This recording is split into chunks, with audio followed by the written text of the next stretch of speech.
Hi, friends, and welcome back to Elevate with Erica, where we talk real life, real growth, and how to keep showing up with purpose, even when life is feeling like a lot. And today, I want to dedicate this to the one who feels a little tired, not physically, but emotionally.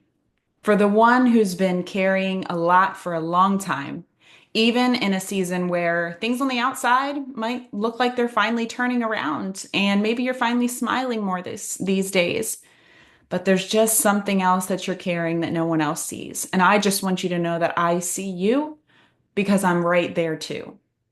You know, I woke up on June 1st feeling tired, and not the kind of tired that you fix with more sleep or more coffee.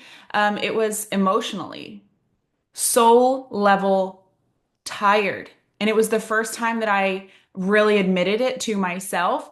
And what was running through my head that morning were a few of these things that I had seen recently on social media.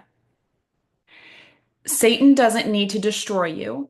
He just needs to distract you.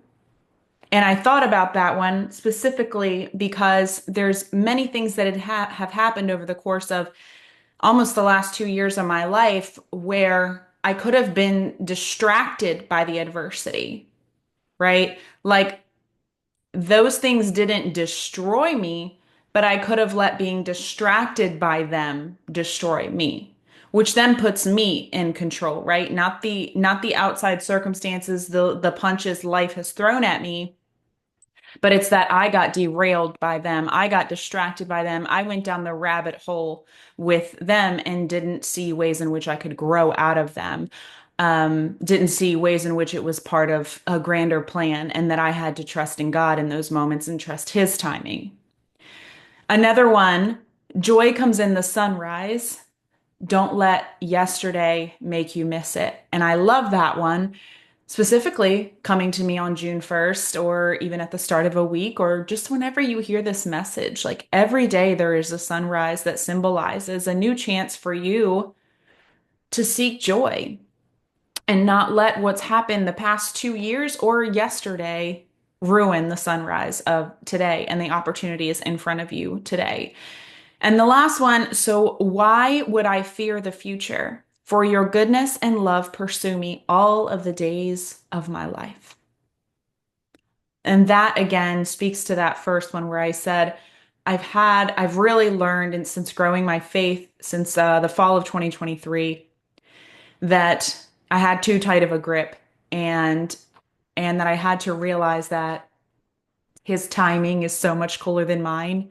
And when you get to the point where you're out of a lot of life's punches and you get to look back, it's like you see how everything, every meeting, every challenge faced, everything was just divine timing, and everything served a purpose, even the pain. And so, while those words that I said were coming to me on the morning of June 1st, while they are truth, and I know that, right? I can speak to you about that from an Elevate with Erica standpoint, but am I living them? And that's where I've been struggling. So, since fall of 2023, life has just felt heavy. And 2024 brought some incredible blessings. Physically, I've shared this on my social media if you've been following, now that I'm using these nature-derived peptides, first of their kind. Physically, I feel better than I have in 10 years.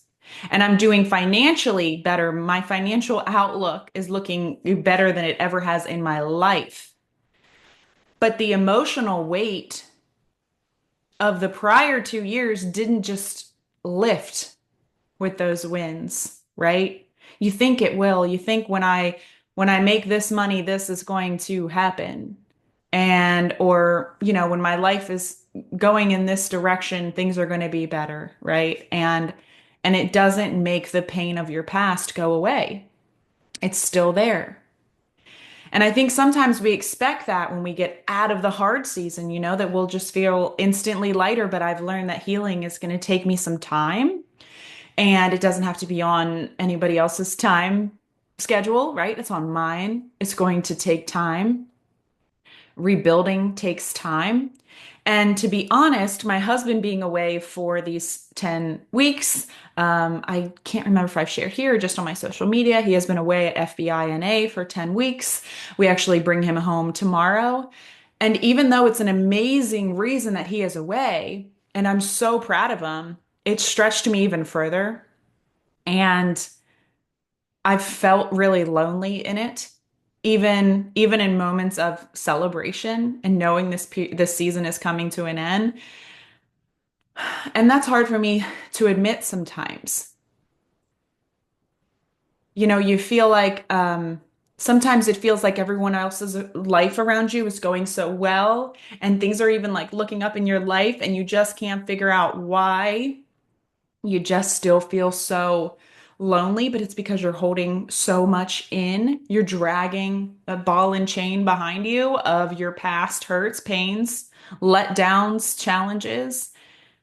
And then to top it off, I ended May having just barely missed the same business goal that I missed in April, again, by the skin of my teeth.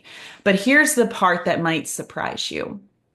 When I woke up on June 1st, my first thought wasn't frustration or even disappointment. It was, God, I know you're teaching me something. Thank you. Thank you. And that's not me being overly spiritual or trying to sugarcoat it. That's genuinely how I felt. It's genuinely the words that ran through my mind. I told him thank you before I even got out of bed that day. Because in my gut, I just knew that this isn't a punishment. This is preparation. And I've learned in growing my faith that when he prepares me for something, I just need to like buckle up and hold on because his stuff is way cooler than anything I could ever dream of. So then on Monday, June 2nd, I opened up my devotional from the Our Daily Bread app. It's a free app you can use. I love it, by the way. I don't get money for telling you that. Look it up. You get like a 5-minute daily devotional every day, and you also get a nightly one too. That one's usually about 10 minutes to kind of help you wind down.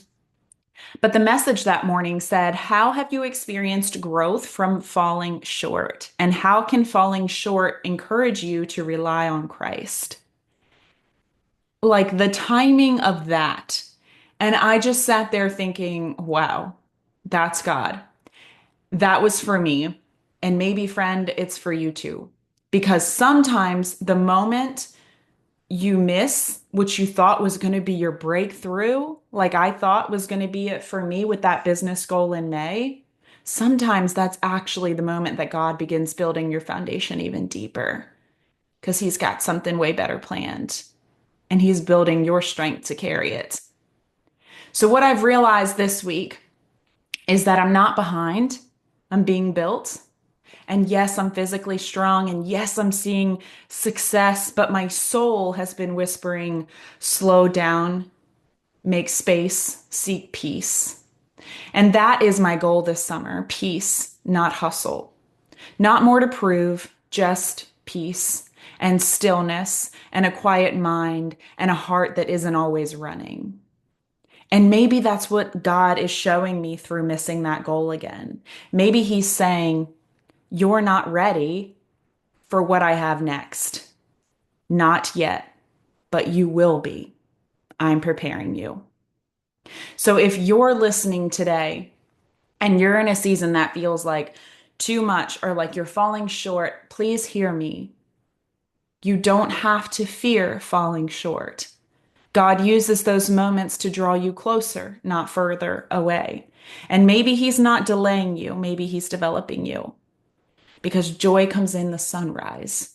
So don't let yesterday make you miss it. Don't be so caught up in what you didn't accomplish, where your life isn't yet today, that you miss what God is trying to show you now. So here's what I'm walking into this month with, and I invite you to join me in it. Peace over pressure, presence over perfection, gratitude for the pause, because I trust what that pause is preparing me for. So let's stop thinking we're behind and let's start believing that we're being built. You are not alone in this, friend, and I am cheering you on as we both lean into more peace this season. Until next time, stay grounded, stay faithful, and keep elevating.